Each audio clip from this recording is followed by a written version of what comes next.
Guess what time it is? Time for another Rainbow Scrap Challenge block. And this is a fun event because it has the random chance roll of the die to select the block. So I know I'm going to be working with green fabric this month. So let's see what the die has in store for me next. Phew, so many steps to this process, but I've got my book, I've got my dice. So we are going to see what block we are making for our scrap challenge. Woo!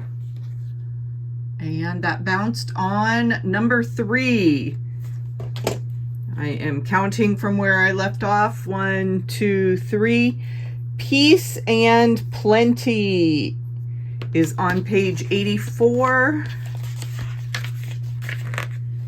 Okay. Ooh, we get lots of half square triangles, quarter square triangles, and we need 4 fabrics. So let's go find some fabric. When I am choosing fabric, I love to have a good inspiration piece, focus fabric, you know, something to pull some different shades out of. And this was a lot of fun. And there are several different shades of green that I could use. But when I looked at the different pieces and things and some of the other greens that were handy in my stash, I don't think this is gonna work. So we'll set that aside. Another fun piece is this stripe. Stripes can be so eye-catching in a scrappy quilt, but again, I think with the triangles and trying to make sure the stripes stay consistent in a direction, that's going to be too much thinking and planning. I want this to be a quick and easy block, so I will find a different project to use these fabulous stripes in. So what did I find? Well, in one of my project bags, I had this beautiful pair, and they look like they came from the same collection, right? Because some of the flecks in this lighter green look like the darks, and same thing, they just almost look like a reverse print of each other, but they are from 2 different manufacturers. But I think those are going to be 2 great greens in this project. And I had that more traditional leafy fabric, and then I have this beautiful batik that can be another medium. So I have my light, medium 1, medium 2, and dark. And I think that is going to make a really fun Peace and Plenty block. So let's go to the AccuQuilt. Ready to go here. I am using my 8-inch cube. This is a set of 8 dies from AccuQuilt, and they all fit in this great little library cube of pockets. And I double checked that I have the number 4 and number 5, which is what the pattern calls for, and I've done the rough cuts of my fabric.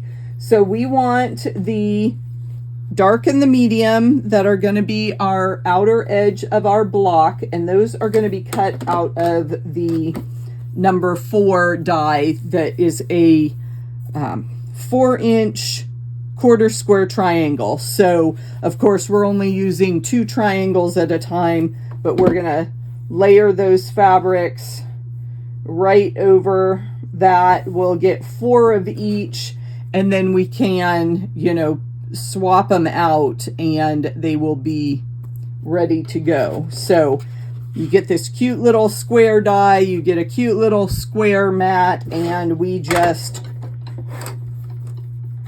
crank that through our AccuQuilt GO. Now, AccuQuilt makes several sizes of machines. I have the basic GO, and it is a hand crank machine. So I don't have any mobility issues at the moment, so this is perfect for me. They also have a GO Me, which is a smaller unit that's also a crank, and then they have the Go Big, the electric version that you just, you know, set your die there, push a button, and it will run all the cutting for you. So we slide that off, and you can see with their rough cuts, you do have a little bit of waste there that's going to go in the recycle bin. And as I said, I can just alternate the fabrics here, and I have my triangle pairs ready to sew and go in my block. So that is half of the block done. And then I take my other pieces, and they said we're going to fold these in fourths. So I can just fold once and fold again. And since we are covering a die that only has 2 triangles, you know, that even when you fold it up like that, it's gonna go. We're gonna see how this works.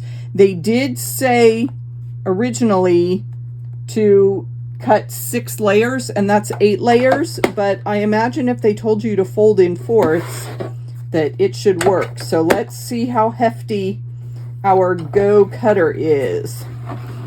Crank that through, not too difficult.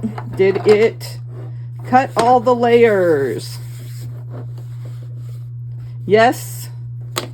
Yes, it did. Look at that. All of our half square triangles ready to sew for that center of our block. Just one stuck on the mat there with static electricity. Okay, and just like that, we are ready to sew. I laid out the block the way it is pictured to make sure I had the fabrics touching each other the way I wanted them to be arranged. And when I look at blocks like this, I want to sew a quadrant together. So I would take, you know, these 2 triangles, sew them together, then put these on the edge to make half of the square, sew these together, and, you know, make one quadrant. And then when you put 4 of the quadrants together, you get the overall block. But the way that this block is actually constructed, we are going to put these hourglass units together first and put all 4 of those into one center of the block, and then we will add these triangles on the corner, so it actually starts to form an on-point layout if you look at the hourglass center with the 4 corners, rather than, you know, a square block with quadrants. So different viewpoints as you put your blocks together. Obviously, the end result is what matters. There's different pathways that can get us there, but I always find it so interesting when you start looking at the construction of these classic blocks. Okay, I can sew my triangles.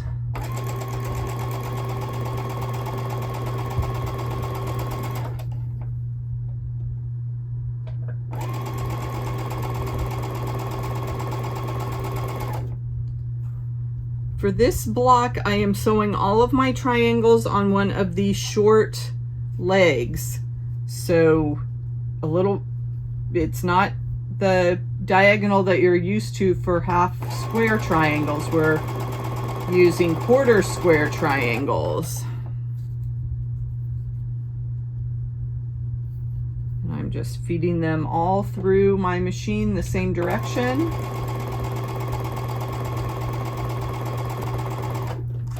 And I can also sew my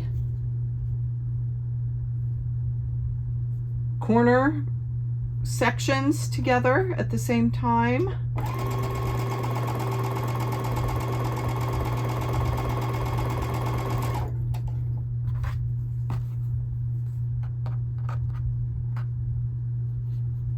And then I will have all of these units ready to go to the ironing board and press to the dark.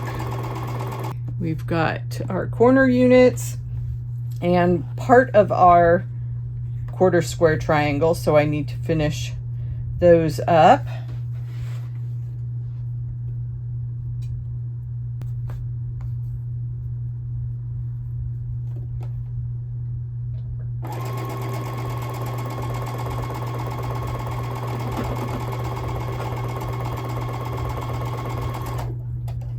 Anytime I have a 4-patch, I can spin those seams. So we'll just pop that one open like that and zap it with the iron again so that that is nice and flat.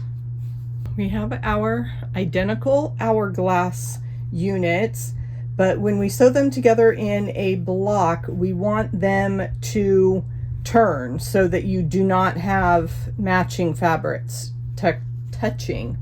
So we just kind of alternate there which direction those hourglass units are going, and we can sew the center of this block.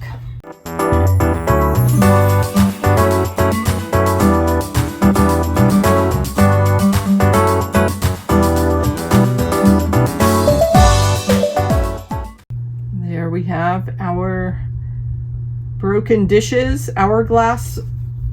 Okay, that's nice and flat, and we are going to put our corners on opposite sides, and unfortunately the seams don't nest, so I'm gonna reverse my pressing on these because I want that to lay nice and flat. Thought I had it all planned out, but I didn't account for the rotating blocks.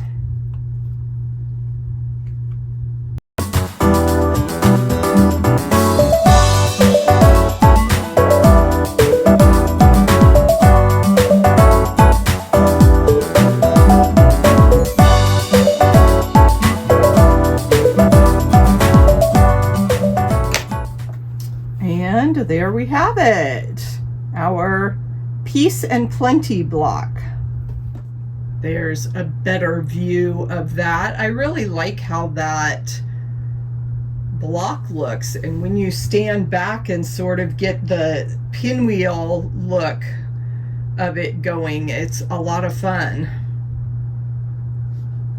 Tell me what you think. If you like these scrappy blocks, let me know, and if you need any other tips or information about AccuQuilt, I am happy to do another deep dive into that system as well. And if you're looking for more scrappy blocks, check out the videos in this playlist next.